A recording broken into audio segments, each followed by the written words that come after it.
જય જવાન જય કિસાન। આ તમને બતાવ્યું છે તે પહેલાંમાં રીંગણી, પછી વટાણા, ત્યારબાદ બીજા કેરામાં મેથી, ત્યારબાદ લસણ, ડુંગળી, ગાજર, મૂળા, પાલક તે બધીનું અમે વાવેતર કર્યું છે।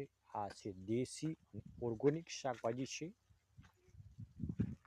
જો આપ નવા હોય તો મારી ચેનલમાં લાઈક કરો, સબસ્ક્રાઈબ કરો અને બાજુમાં છે તે બેલ આઇકન દબાવશો નહીં। મારા દરરોજ વિડીયોના તમને નોટિફિકેશન મળતા રહેશે। ખેડૂત લખજો જય જવાન જય કિસાન અને વધુને વધુ શેર કરજો અને વધુને સપોર્ટ કરજો।